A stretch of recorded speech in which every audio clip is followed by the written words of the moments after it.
Welcome back, welcome back, welcome back to the Vet S.O.S Podcast Network. Remember, you do not have to drown in the sea of transition.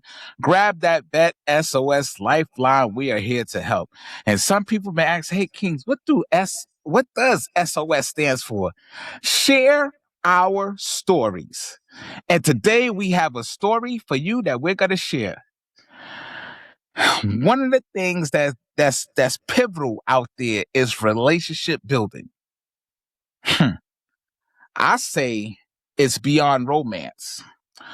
What love really teaches us about life, leadership, and second chances? Ask yourself that. Because the greatest relationships don't just change our hearts, they change who we become. Why? Because every person has a love story. Some are beautiful, some are complicated, some are unfinished, some are marked by joy, others by heartbreak. But whether we realize it or not, every relationship leaves us with a lesson. Today's guest believes love isn't just something we find. It's something that shapes us, that refines us, challenges us, and sometimes heals us. James Paulk Jr. is the author of How I Found Love, Stories of Romance and Relationships. This isn't simply a collection of romantic stories. If you get the book, you got to see when you get the book. It's an exploration of trust, commitment, heartbreak, forgiveness, and growth. And the people who forever change the way we see ourselves. Today, we're talking about relationships, resilience, being vulnerable, second chances. I know I need multiple second chances. And why the greatest love story may be the one that teaches us how to become better human beings. So whether you're married, dating, single, divorced, widowed, or simply trying to understand relationships better, today's conversation isn't just about finding love. It's about becoming the kind of person who knows how to give it, receive it, protect it, and grow because of it. So pull up a chair, come and sit on the stoop, because it's time to get the scoop. Jim, what's going on, brother? How we doing today? Oh, I'm doing great. I'm always doing great. I don't know if you know, I'm 92 years old. So Wow. I'm not a kid anymore. And I'm gonna tell you something that happened to me a couple weeks ago. I was invited to be a guest on the Morning in America TV show, and so this absolutely gorgeous woman is there. I thought it was going to be a man, but this absolutely beautiful woman was there, and she came on the screen. I said, "Man, she is gorgeous." And then she said, "Oh, I see you now." She says, "You're a good-looking rooster." And I'm thinking, did she say that to me on television? I couldn't believe it. So TV interviews are probably 4 or 5 minutes, and that's a long time. And so I listened to that when it was over, and I said, "By golly, that's what she said. You said you were a good-looking rooster." And so when they posted that on Facebook, I told everybody, I wish some girl had told me that when I was a teenager. I'd probably got in serious trouble. Wow. 92, Jim? That is amazing. Yeah. 92 years of historical data in between your ears. Yeah, And we're about to get some of it off of How I Found Love. So thank you for coming on and sitting on the stoop to give the scoop on that. That is huge. Thank you for inviting me. I'll look forward to it. I could start off with a story that's not boy girl.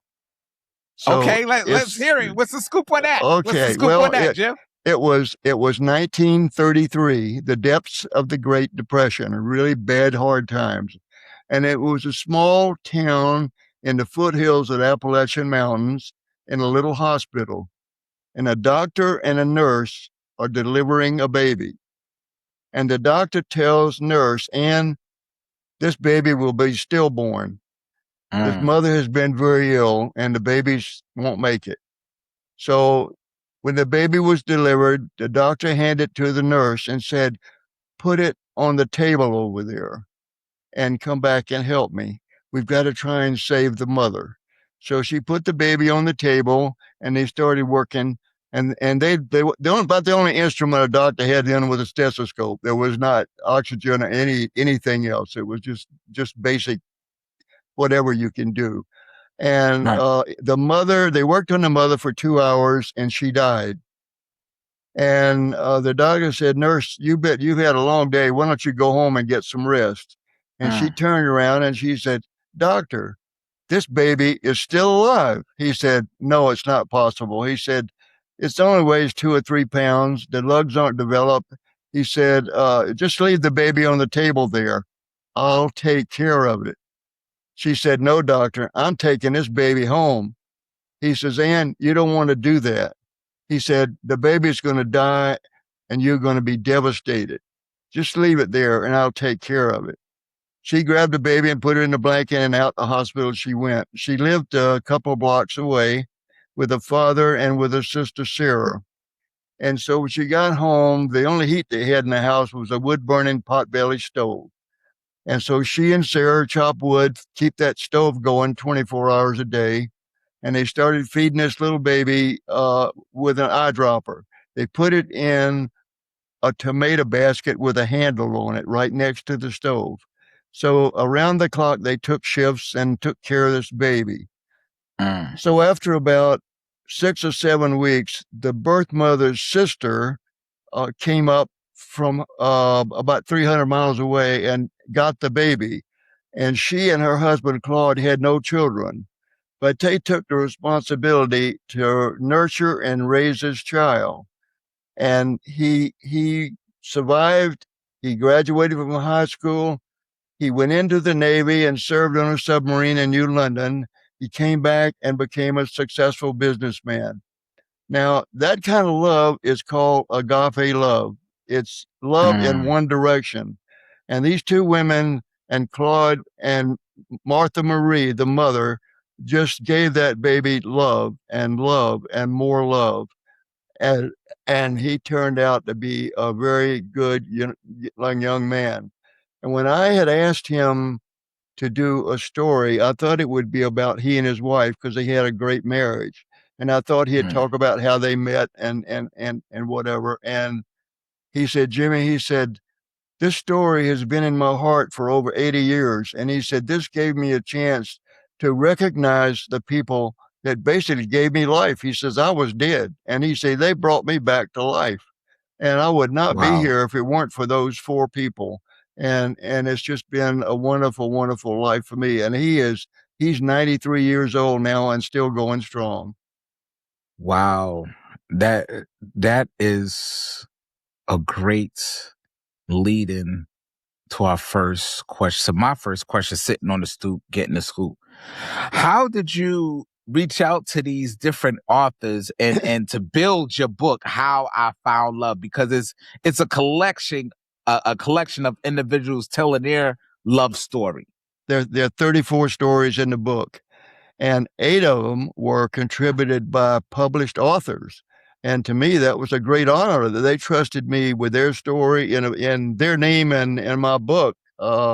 It was just, I couldn't believe I'd get it, but I had asked for stories, some from an authors group that I belonged to, and some just from a high school group and just other places. And people came up with the stories, and it was remarkable. And like you said, they are real life stories. They're not Mm, made up, and they're different ways. And I think to me, it's educational, it's entertaining, but more than anything, it's inspiration for people.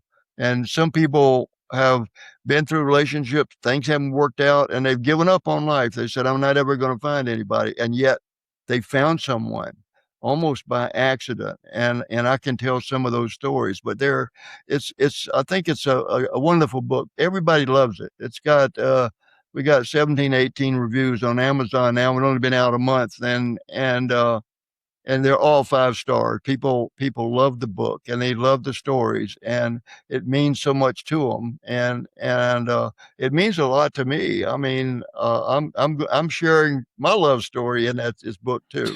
Yes, yes. And I got one story I'm going to tell you that you're not going to believe. I can't wait to hear the scoop on that. Before that, before someone can truly love another person, they often have to make peace with themselves. Like I shared my journey with you. What part of your own story did you have to heal before you can retrieve love without fear? What's the scoop on that?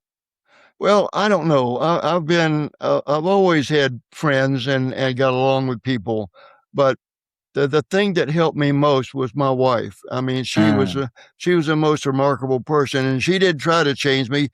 I know I'm a far better person because I was married to her. Now I lost her 9 years ago, so I'm living by myself now. But she was just lived by an example. And I did a podcast once that was about authenticity, and I hadn't thought about that word authentic much, but mm, I decided that she was the most authentic person that I have ever known. I mean, there wasn't anything hidden there. There was no pretense, and there was nothing. She was the real thing, and it definitely made me better.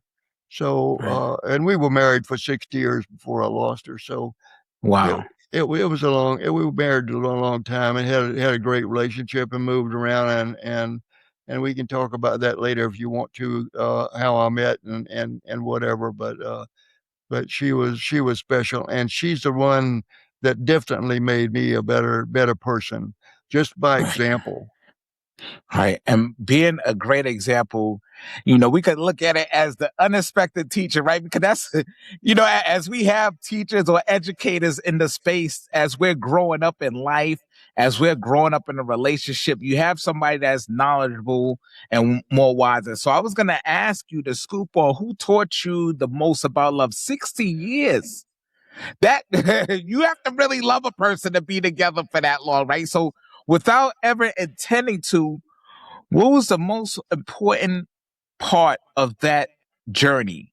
What did they leave behind and still shapes your relationship Well, today? I would say there are a couple of words, and Mm, one I think is important is mutual respect. You have to respect, and I believe you respect everybody that you come in contact with. I don't care who they are or what jar they are. mm, I'll tell you, when we got back here to move to Georgia, and I started working out 6 and 7 days a week in the gym, and I got to be pretty friendly with the woman that was a janitor there.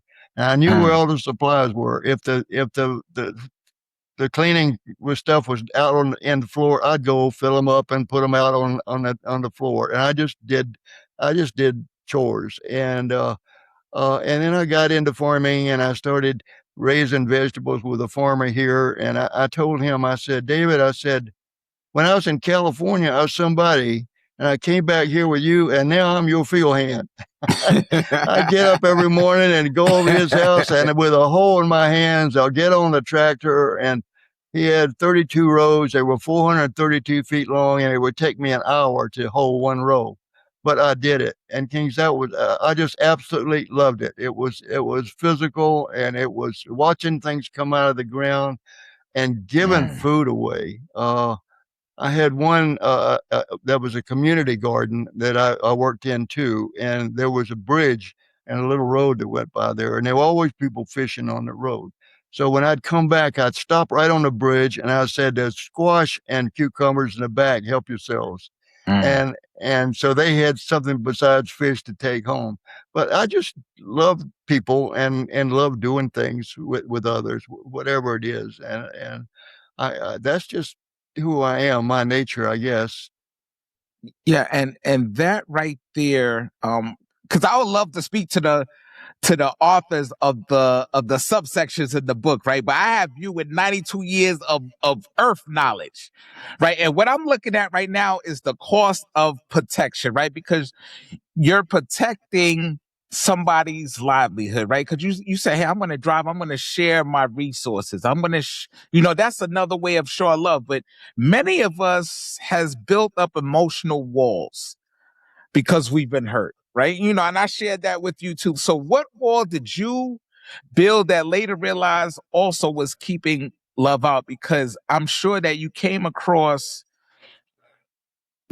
situations where you had to put people at a distance. I share with you mine. So I was going through a lot of internal battles, and I was keeping people at the arm's length because I didn't not want to spill over and put that energy onto them. Yeah, you always, and I think Kings, what you have to emphasize is who you associate with. Mm, When we're in high school, you're kind of locked into a group, and you're a victim of whatever happens with that group. But once you get out into the world, then you can choose who you associate with. And who you mm, associate with is going to determine what to a certain extent what kind of person you are, because you give and you receive, and if you give to people without thinking about what they're going to give in return, you just give, yes. and you're gonna definitely get something back, and that's been my experience, and I know as being a leader, you have to work harder than anyone else. And I've found whatever I was doing, I always asked people to help me, and they always said yes, because they always knew that I wasn't going to stand here and say go over there. I'm going to say follow me, and Right. and that's the way I was. And I mean, I did a lot of things as we went around the country. I coached baseball everywhere I went. I love Mm, baseball, and I love kids, and I love grabbing my bag and going to the field and playing like I was 12 years old again. So that was kind of fun. But I've done so many different things in life, and all of them have been wrapped around friends and relationships. And I can tell you, the more I did, people would come to me and say, "Why don't we do this?" And I'd say, "Wow, I hadn't thought of that's a great idea." And it right. would just build and build and build, and it's unamazing how much things would grow without even trying, because you were working at it, and people were cooperative and willing to help. And uh, I can tell you a story once that when I was involved with a C3 fishing conservation organization, and we were doing projects, and uh, we would get a lot of concrete donated, and I worked with Mm, the Department of Fish and Game to take it out and dump it. And whenever we do it, we'd always put a release in the newspaper that we're going to go out, and there were always media that wanted to go and televise or interview people that were doing this. And we were going to dump some material on this reef that was about 9 miles offshore and in 92 feet of water. And I got a telephone mm, call from Jim Hill, who was the bureau chief for CNN. And he said, mm. Jimmy, we would like to go out and take a crew and televise this event. And I'm saying, wow. And he says, I want to send divers down. I said, now you understand, this is 92 feet. That's not shallow. I mean, 50 Right. feet is one thing, but going down to 92 feet is kind of dangerous. And so we Right. had several conversations. So I had a friend that was a world class diver, and I said, we're going to have to put these guys on your boat. And you're going to have to be the dive master, and you're going to control whatever they do. If it's anything untoward, you stop it right then, because the last thing I want to do is kill the bureau chief for CNN. I don't want that to Right. happen. But it went well. They wanted to get some footage of the material what's on the bottom. They want us to take them to a place where we dumped something the year before, so they could see the fish on it and the growth on it, and whatever. But it worked out pretty well, and it was shown around the world for about a week on CNN, and that was kind of fun. But it was like relationships that I had built with people, and I Mm, got all kind of material that was donated. I had Southern Cal Edison called me one time, and they said, we got some streetlight poles that we want to donate. I said, how many do you have? He says, 1,400. I said, 1,400 streetlight poles. What am I doing I on said, 1400? where did Right. they come from? He said, they were all knocked down by cars. And he said, we've been storing them for years all over Los Angeles. And he said, we'll donate the money to hire a tugboat and a barge to take it out and dump it. So the bottom line was we got a sludge spoils that opened like a clamshell, and we put all these in there, so it opened up and dropped all of them down in one drop, and it worked out to be a perfect reef that we put down on that. But we did so many things like that. I'd say I had people will call me and say, we're going to do this, we want to do this for you, and I found that if you're active and you're fair and the main thing you do is you have to give people recognition for what they do. And I Mm, always thank everybody because, like I said, I can't do anything for myself. I need people to help, and right. and people have usually been willing to help out with Right. things. And that's building up that love. So for the ones who just tuning in, for the ones who just pulling up, sitting on the stoop, getting the scoop, we're sitting down here with Jim Paulk. He's the author, the collection gatherer of his book, How I Found Love. And we're discussing about it's different types of love, right? You might have intimacy love, you might have friendship love, you might have companion love, you might have your next door neighbor love, and is all start to build up from having defining conversations, right? Because in order for you to love somebody, Jim, you have to what? Start out with a conversation, right? You have to have Absolutely. that that communication. So was there one conversation in your life that completely changed the way how you understood love?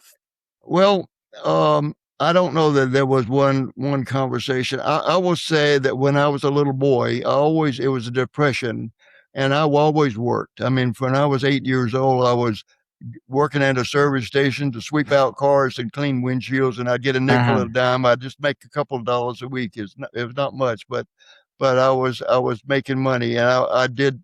I even drove a gasoline truck one time delivering gas to service stations. You can believe that. It was when I was about 18 years old, and when I was about 17, they made me the manager of a service station, and that was a great responsibility because I had to change oil and grease jobs and do fix tires, rotate tires, and do all that stuff, and I was pumping gas, and I was just interacting with everyone that came through there, and I don't know, it was just that's just the way I was. I loved everybody, always have. Mm, And when I was trying to get an appointment to Annapolis, I didn't get an appointment out of high school. And it had been mm, my dream to go into the Naval Academy and go into the Navy. That was my dream for the life, and I didn't get it. So I went to a military college in the mountains of Georgia, and for a year. And after a year, I still didn't get an appointment. But after the second year there, I got an appointment, and who got the men in town knew me and mentored me and thought enough of me to help me get that appointment because it was I don't know who specifically did it, but somebody in my town did it because they had kind of watched me grow up as a young boy and saw that I was pretty responsible and I worked and I don't know, people like me, I guess, but I finally got my appointment to Annapolis, and I was not a big, real good with academics. I was very average, and in fact, the first night we were at the mm. academy, everybody's running around. Where are you from? What do you do? And there were people there from all 48 states at the Right. time and 6 foreign nations, and everybody I met seemed like to me that they had graduated valedictorian of the class, they were president of the class, and they were captain Right. of the football team. And I'm thinking I was none of those things. What am I doing here? But Right. and that's kind of the motivation for doing the story of them. I was in awe of my classmates from the first time I met them, and then after seeing all the things that they had accomplished in life, and I thought the world needed to know about them, and that's how Mm, we did why we did the second book on shaking up the world, And through the first two books, it was all about relationships. And then I wanted to do more on relationships. And that's how we got to how I found love was developing relationships because I thought that was so important. Wow. And when you was looking to put this book together, I had a lot of mirror moments, right? So I I had to look in the mirror like, man, and remember I said, in order for others to love you, you have to love yourself first, right? That's what I was taught. That's how I had to relearn that. So when you look back at every relationship you had, what uncomfortable truth did the mirror eventually force you to face about yourself? Well, I know that I was told in high school that I was too ambitious, and I was Mm, ambitious, and I had to learn to control that, so that I wasn't so ambitious that I was forgetting relationships. And I think that's one thing that I kind of worked through my life. And right now, I know that as an individual, I'm zero. That I'm only somebody that works with other people, and I know that that's where my forte is working with others because other people have the talent.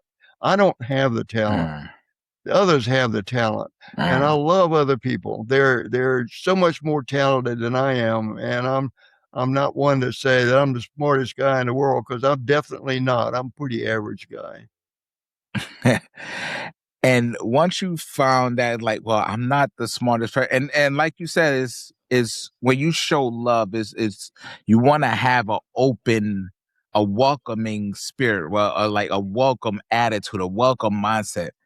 So facing that truth, did it make you a better person? Because, like you said, like you wasn't the football captain, you wasn't the valedictorian. Like you was Jimmy, you was Jimmy in the classroom, Jimmy to show love to people, and Jimmy now sharing information and knowledge with us here on this school. Kings. I was born 10 miles out of town. We didn't Mm. have a car. My father drove a pulpwood truck. My mother would go to town to groceries. She had to flag down the train and go to town. Oh and wow. then and then get another train to bring her back. We had no telephone. There was no electricity. We had Mm, kerosene lamps, and there, and it was pretty tough in the Depression. People didn't have much money then. It was mm, people were knocking on the door. Can I have a couple pieces of bread? I'll be eating in 2 days. And mm, it was that sort of thing. But we moved to town when I was 4 years old so that I could go to school. And so that was kind of my beginning. And I lived in that area above town was all kids were there, and they were not of my race. They were a different race than I was, but we got along and we played together. And the dirt, that's all we had to make up our own. We didn't have toys. We didn't have anything. We played together. And I think I learned from the very beginning that you got to get down to the basics of humanity. And I came from the very bottom. mm, And I appreciate everything that I've had in life. And all I want to do now is mm, give back. There is no way I can reward this country for everything that it's done for me. It's done everything for me. And I just want to give back. And that's kind of where I'm coming from is giving back to my country. And I often get asked to speak uh, at veterans events or a few times on television, and I do a lot of radio talking. But I mm. just want to give and give and give whatever I can as long as I'm here. As long as you're here, 92 years, that's a great life lesson right there, right there. Like you need to write a book on like getting to 92 is a challenge, right? I call it let's go back in the time machine. Remember Back to the Future? Let's go back in the time machine. If I gave you 5 minutes with the younger version of yourself, which younger would you hug first? Who would I hug first? Yes. With every younger version of yourself. So we talking about the younger version of yourself was 91, 87, 65, 43, 22, 17. Which one would you hug first and tell them that, man, I love you? I would say what I have told my grandchildren is that I'm Mm, 12 years old. I'm in the sixth grade, and Mrs. Farr is my teacher, who I loved her. She was a grandmother type, and I loved that woman so much, and she mm, favored me. I think you tend to migrate towards people that love you, and I had a few teachers over the years that did. But if you ask my granddaughters, how old is Pop Pop? They'll say, he's 12 years old. That's nice. they will all they will all tell you that. But Wow. that was a wild time because that was World War II, and we were all committed to winning that war and saving this country. And Mm, I had a victory garden and a vacant lot, and the man that lived next door let me use the water out of his hose there to water my stuff, and I raised vegetables for my family, and I went around house to house and collect newspapers to turn in because that was a project for our class. And we went mm, through vacant lots looking for scrap metal that we could turn in. But everybody was involved in that effort. And I think I often get asked, what was significant to you about the 4th of July, for example? And I said, well, mm. it's not about fireworks and drinking beer. It's Right. about some other things. It's about sacrifice. It's about suffering. It's about your duty to your community and the duty to one Mm, another. But more than anything, it's about freedom. There's nothing more important than freedom mm. we have in this country. And this country is far from perfect. It's gone through everything from killing one another to everything that's bad could happen. But we're an Right. evolutionary country, and we're trying to get better. And that's kind of an example for us that we need to just try and get better. Mm, We don't need to be perfect. None of us are perfect, but we just need to work on getting better. That's kind of where I am. yeah. Yeah, and definitely getting better is part of that forgiveness piece, right? It's some things that we hold on to, some things that I held on to, like, man, I'm never gonna forgive this person. I'm not gonna forgive this situation. Why did this situation have that? What's something you finally forgave that changed the direction of your life?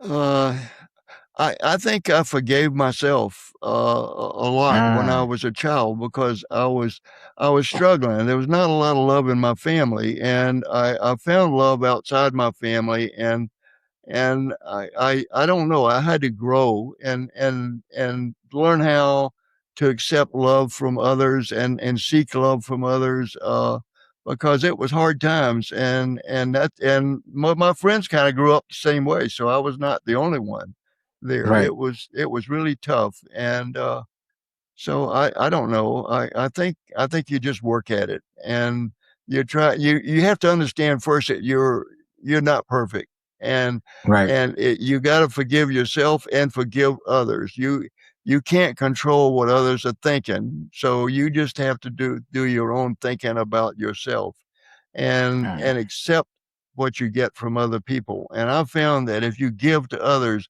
that they're going to give back to you. And yeah. that's been my experience in life.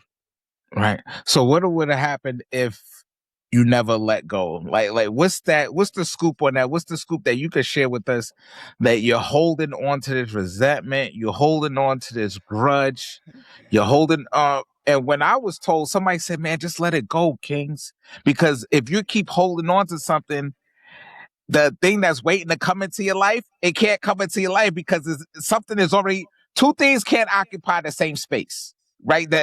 That's logic, that's law, right? Like once I move in a room, that air has to disperse, right? Because now my body is in that location. So two things cannot occupy the same space. So I need to let go. So what would have happened if you would never let go? What would happen if somebody would never let go of their pain, of their hurt, so where Well, love could enter in? let me start with, you know who Yogi Berra is, a great Yankee catcher, right? Because you're from New Yes. York, okay? Yes. One of and he was famous for making these crazy statements. But Yogi said, when you come to a fork in the road, you take it. And I tell people that, you know what? You're going to be making a lot of decisions in life, and some of them are going to be Mm. right and some are going to be wrong. And Just the make a most decision. important thing Right. is to let go of the bad ones. Do not think Mm. about them. They're gone, they're past. If you got some learning out of it, that's fine. But Mm. do not go back and dwell on the bad things, because everybody has bad things.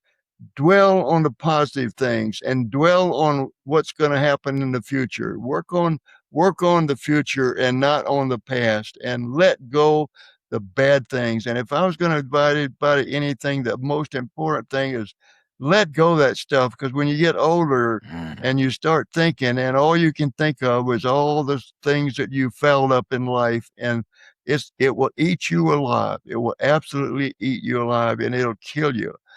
I think a positive attitude is what you need to keep you alive and keep active. I think to have a purpose in life. You have a purpose in life. You're sitting Mm. right there. You're doing something. That's your purpose in life. So you have a purpose. And I think some people don't. They don't have a purpose. They forget where they are. They don't know that, well, my purpose is to be a good father, or be a good mother, or be a good husband, or be a good wife, or it might be to be a good work, be a good member of the team or something. You have to have a Mm. purpose, and you have to kind of know what that purpose is and dwell on that and let that be something that carries you through life, is your purpose. It might be that I'm going to be a truck driver, and I'm going to be a good truck driver, because whatever I was doing, I wanted to be good at it. And Mm. I had a job that I started out carrying out groceries in a grocery store, making a few bucks a week. And eventually they gave me a job that let me stock the shelves. And that was hard, because sometimes I get called in on the weekend to unload an 18 wheeler, and those cases of canned goods was pretty heavy. And when you got through unloading a truck, you were dead. It would kill you. And then they wanted me to learn how to run a cash register. And so I ran a cash register, and there were about 4 or 5 of them, and all the rest were professional women. And I was a teenager, but I was competitive. I was going to try and run more money through mine than they ran through theirs. And every once in a while, I'd do more. But see, just everything I did was better. And they came to me and they said, "We want you to be the assistant manager." I said, "No, I'm going away to school." I said, I'm going to try my best to get into Annapolis. And I said, working in a grocery store is not going to be what I'm doing. But while I'm here, I'm going to do the best I can. Right. Right. And doing the best can. I appreciate that. For the ones who's pulling up the chair, sitting on the stool, getting the school, speaking to the author, Jim Paul, of How I Found Love. And one of the things that I took away from the book, and I have been challenging myself to move away from, is that fear of being afraid, of being rejected, of truly being known. Do you think people are more afraid of being rejected or truly being known? Which I, one th- was true for you? I think if you're in a group, there's definitely fear of being rejected. That is Mm. there. But I think one of the things is, I tell people, is get fear out of your life. Be fearless. Be a fearless person, and do not be afraid to make decisions. Some people just look and look and look and can't decide, because they're afraid they're going to make the wrong decision. And so it's important to get that fear behind you, and don't let fear dominate your life. You got to get away from fear, because it's just not a good thing at all. You got to be looking to what you can do. And you know what? Sometimes you do the wrong thing, and Mm. that's it. You get away from it, and I'm gonna get on to the next thing. And Right. and if you got into a bad marriage and it's just not working, then you got to get out of it and start over again and say, I made a mistake. and I'm going to move forward. I'm not going to be looking back at the mistake I made. I'm going to be looking forward and make the right decision. Mm. And you know, Jim, one of my fears was remember I told you I was very active, right? I was marathon, Spartan races, and then I was very fit. And then years later, I was very unfit, right? So my fear was being rejected. Like, man, how can you let yourself go to, you grow an additional 200 pounds? How could you do that, man? You was out here running Spartan races, marathons, but that's where that love come into play, right? Because I fell out of love with myself, right? I stopped loving me and I just got into that deep state of deep, deep darkness. Yeah. But that's normal. I mean, Mm, what you went through is what a lot of people go through. It may not be to the extreme that you did, but the wonderful thing is you got yourself out of it. That's what counts, and that's where the focus needs to be on. I'm going mm. forward. Look what I've done. Be happy about Yeah. what you've accomplished. Love Yeah. yourself. Yeah. Love what you've done, and say, I'm a winner in life Yeah. because most people could not do what you did. You need to Wow. you think about that. That's where your focus needs to be, on what you have accomplished, because it's significant. Because many people go through life and never do that, but you've done it. Yeah.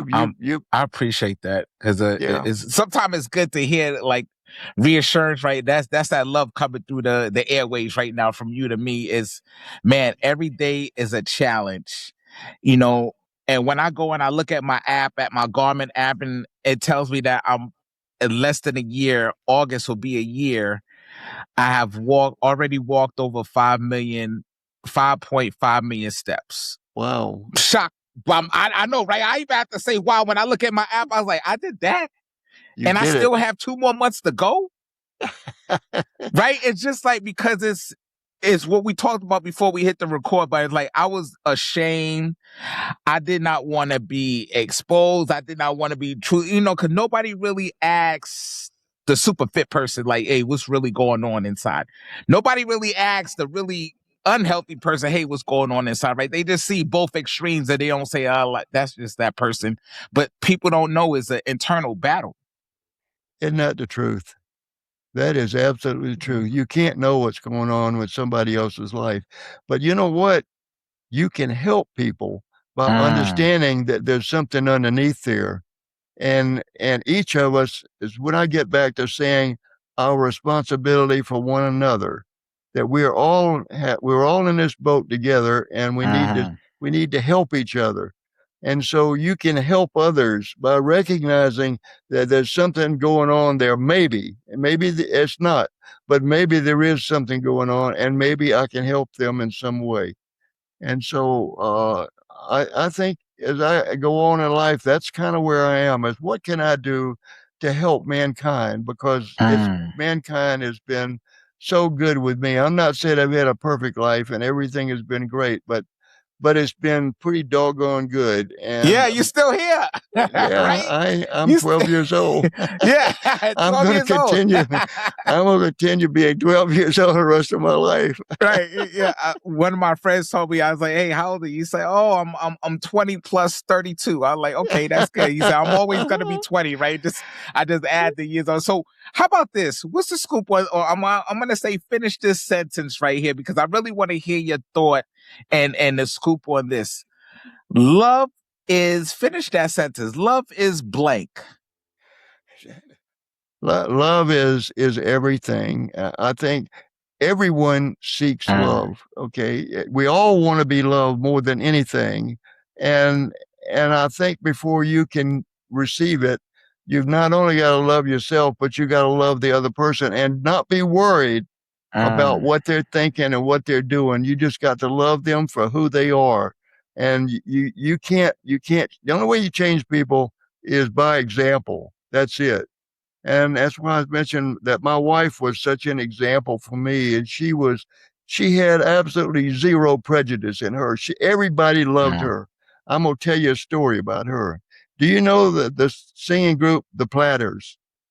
No, but I will look them up after this conversation, though. All right, they did you doo wop. You know doo wop Yes, music? yes, yes, Okay, they yes. were doo wop, and they had a lot of their. My favorite song they did was "Only You." You know that song? I have to hear it again. Only You. Well, uh, we had my wife's roommate and her husband lived in Houston, and we were in Southern California. We decided that we would meet them in Branson for a week and go to shows and everything and have a good time. And so we did that. And we decided on the last day that we'd go to an afternoon show because they had shows in morning, at noon, and afternoon at night. They had shows all day long, every day, somewhere in Branson. And they were great shows. Top performers in the country had theaters there over a period of time. And we decided we'd go to an early show, then go out to dinner, and then go back and pack because they had a 2-day drive and they were going to take everything that was left over back in the car because we had to get an early flight back to Los Angeles in the morning. And so we went to Cracker Barrel. And after dinner, we came out and John, my wife's roommate's husband, and I came out and sat in rocking chairs on the porch. And the two women walked around in the gift shop and two guys came out the door. And I heard one of them say, "Let's play a couple of games of checkers before we go." And I heard that and I stood up. I said, "Here, there's a checkerboard right here. Take my chair." And, and I said, "Wait a minute. How are you going to play checkers with him? He's got a white cane with a red tip on it. I'm going to have to referee this match." And so we started going back and forth. And my wife's roommate came out the door and she said she heard us just going back and forth. And she said, "You know who these guys are?" I said, "I don't have a clue." She said, "They are the Platters." And I said, "Wow, that's one of my favorite singing groups of all times." And I said, "I can't believe it." And he said, "Have you been to our show?" I said, "No." And he was Rooster. He was a bass and the leader of the group. And I said, "No, we haven't been able to go." He said, "You have to come to our show tonight." I said, "Rooster, we got to go back and pack. All of us have to leave early tomorrow morning." He said, "No, you got to come to our show." So we finally said, okay. He said, "Well, give me 15 minutes at will call and you'll pick up your tickets." Well, in Branson, the theaters are huge. They seat hundreds, some of them, they seat thousands of people. So when Wow. you come in, you give them your tickets and the ushers take you down and seat you so there's nobody wandering around. You get people seated in a hurry. So when we gave them our tickets, we started walking down. We kept going and going and going. And we were in the very front, and there was no row in front of us. We were right in front of the stage. So the show was terrific. Their music was incredible. I love their music. I love to dance to their music. And at the end, Rooster came down off the stage with two long stem red roses. He gave one to Nancy and he gave one to Pat. And he danced with Pat in the aisle there in front of the stage. And Wow. then he went back up on the stage and he said, "We want everyone to come up to the lobby and take photographs and get autographs after the show." And when it was over, I'm looking at all the people behind me and I said, "There ain't no way we can go up through the lobby." But I saw there was an exit door next to the stage. I said, "I don't see a guard there. Why don't we go out that door?" So we went out the door. And as soon as we get out the door, guess what? Here comes Rooster up the sidewalk. "Where are you going?" I said, "Rooster, we Come got to back. go pack." He said, "No, you got to come up front." I said, "There's going to be a line a mile long up there." He said, "Don't worry about the I line." got you So front. Yeah. he took Come to the Pat front. by the arm and he went up. And I said, "Well, John," I said, "I guess we're going up front." So I took her picture with the Platters with their arms around her. They fell in love with her, of course. Everybody fell in love with her. But Man. but you look up the Platters and their music. They had fabulous music. It just, and like I said, "Only You" is my favorite song of all time. But I wrote a magazine article and I put the photographs in there with Pat with her buddies, Platters. Nice. And Jay, I just want to thank you for coming on and sitting on the stoop to give us this conversation to talk about how you found love, how I found love from the book, from the collections. And I just want to say, imagine 5 years from today, someone discovers this conversation. They're sitting alone. Life isn't going the way they hope. They're questioning love. They're questioning themselves. They're wondering if there ever will be enough. They pull up a chair. They sit down on the stoop and they hit play. And they hear you and I have this conversation. What's the first thing you want them to hear? I want them to hear that there's second chances. Let me tell a story. And this is a story of people that are in their Mm, 50s, okay? The man had a divorce and he decided that he was going to devote all of his time to spend with his children and get them up. But when his children were grown, he was lonely and he tried some dating things and they weren't working. And eventually he just gave up. And his mother was very ill and he had gone on a hunting trip. And when he came back, his mother was on the floor in the kitchen and she had fallen and broken a hip. And so she went to rehab mm, and he went to visit her every single day. And all the nurses there just admired him because people get visitors occasionally, but no, no one had someone that came every day. And they were all right. admiring this man and his devotion to his mother. And it was just he was devoted to his mother, and he wanted her to get well. And then all of a sudden, he started hearing these steps in the hall out there. It seemed like somebody was walking 90 miles an hour. And he saw this woman that was going down the hall. And when and he realized that, first of all, she didn't work on that hall and she didn't work every day. And he finally decided that she only really worked weekends. And he's thinking, I'd really like to get to know her, but when you're single, you always think the other person has someone else, that you don't realize what their story is, as we talked a while ago, because you don't know Mm, what's going on in their lives.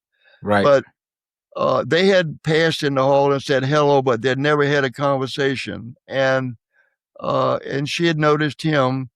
And one day she came into the room and didn't say anything to him. She spoke to his mother. She said, "Oh, I see that you have a visitor."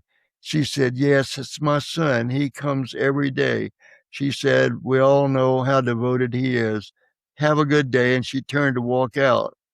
And he said, I got to, I got to talk to her. He was afraid up until then. But he followed her out in the hall and he said, could I have your phone number? She said, let me have your phone. She put her phone number in there. And this was February. She said, but don't call me. You can text me, but don't call me until December. And he's thinking that is a long time in the future.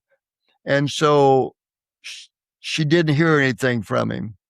So after a week, she contacted him and said, why haven't you texted me?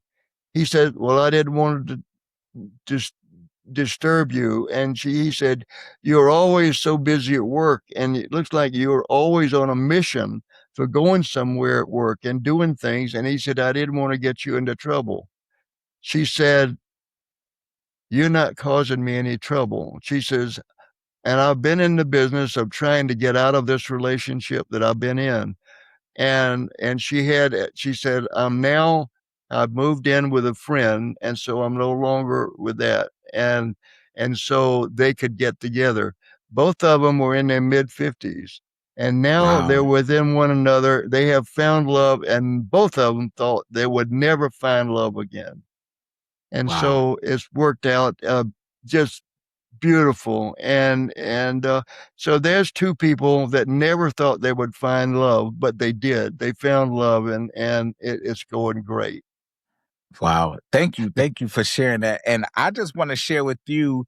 So when I was reading the collections in the book and I was coming across, I usually, I tell you how my memory works, right? I have to go back and reread a couple of things, but then for me to realize my journey is going in the way that it needs to go, right? Because you say you have to go through that, but like you have to go through it to get through it, right? So these are some of the things I wrote down that you haven't heard yet, the audience haven't heard yet, and I'm about to share with everybody. You ready? Here it comes, Jim. Love doesn't just change our hearts, it shapes our character. It absolutely does. It absolutely does. It defines you as a person.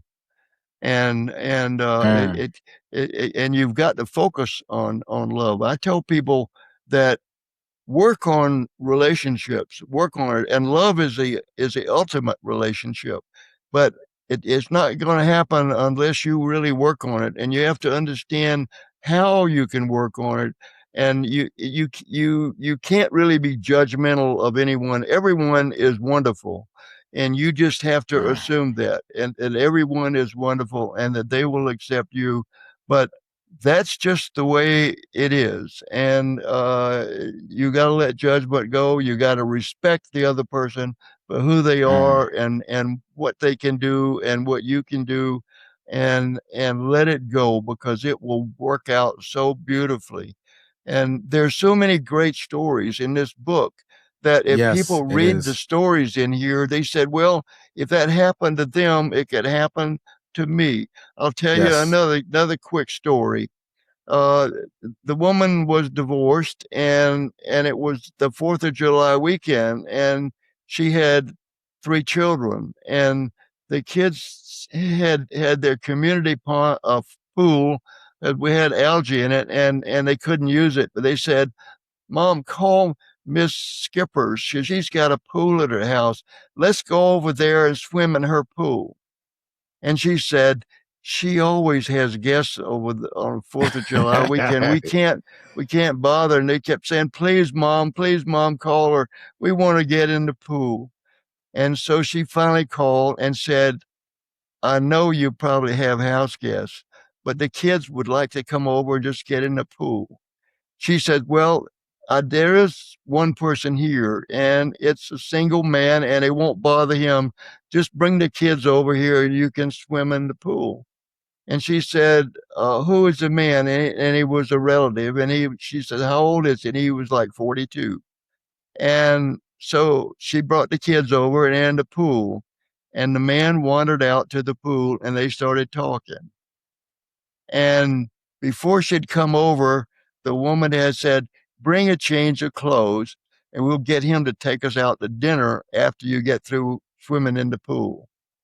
So she said, what about my kids? She said, I'm getting a babysitter for the kids. Don't worry about the kids. So the 3 of them went out to dinner, had a wonderful evening. And he said, I've got a business trip. He was on the way to a business trip in Panama City, Florida. And he said, I'm going to be there for about a month. Would you be okay if I called you? And she says, yes, please call me. He called her every night, and they met in Atlanta to go to football games, to go to baseball games, and they develop a relationship. And now it's gone on for 30 years. It's been absolutely wonderful. Wow. And that was an accidental meeting of someone that you would never expect to meet. But that's why I think this book is so special, is because it's got examples in here. And if it Yes. can happen to one person, it can happen to you too. Yes. So I how mean, can people get a copy of your book? How can they reach out to you? Because I know we're coming up on time and I greatly appreciate come sitting on the stoop, getting the scoop. And how can they connect with Jimmy? well, I think the best way is to just say, okay, I can Google him. Go to Jim Paulk on Google, Paulk, and they will see my books on there. They can see some of the podcasts we've done. They can see some background, and they can learn something about me. But the books obviously are available on Amazon and Barnes and Noble, and at some stores. They aren't in a lot of bookstores, but there's a local woman here that's going to go to any events that I do and bring books, and she's going to sell them from her store to people. And like I said, I don't want to get any money from my books. It's all for others, and it's a new bookstore that they're going to start up here. So we're trying to support her and get her going. But Wow, thank you for that. but That's awesome. Google me, and I have a Facebook. They can get me at Jim Paulk on Facebook, and I'd love to talk to them. We post something almost every day and on Facebook, and you can get stuff, and it's fun. It's fun for us. I love talking to people, and they can email me at jimdpaulk at yahoo.com if they want to, and I will respond to them. And I appreciate that. And y'all heard it first. So Jim said, Google him. He said, Google. He said, hey, Google me. Jim Paul, like you'll see the information. So everybody rush out to Amazon, go rush out to Barnes and Nobles, go get this book, this collection. And once you start reading the stories inside Jim's book that he gathered from a whole bunch of other authors and writers to share with the world, you will see your story inside those pages. Absolutely. Absolutely. I think and people love it. They could go to Amazon and just read the reviews that are there and what people thought about it so far. It's only been out a month, and I think there are 17, 18 reviews on there already, which is a lot for 1 month. And you can see what people thought of the book. Some of them are pretty long reviews, but they're all 5-star reviews. People love the book. And I appreciate that. So remember, everyone, you do not have to drown in the sea of transition. Grab that vet SOS Lifeline. We're here to help. Thank you for coming sitting on the stoop to get the scoop. Remember to like, subscribe, and share. Send it to everybody that's in your contacts, right? They can listen to it on Apple, on Spotify, YouTube, wherever you get your podcasts. You can listen to this episode. Until next time, everybody, take care. Peace.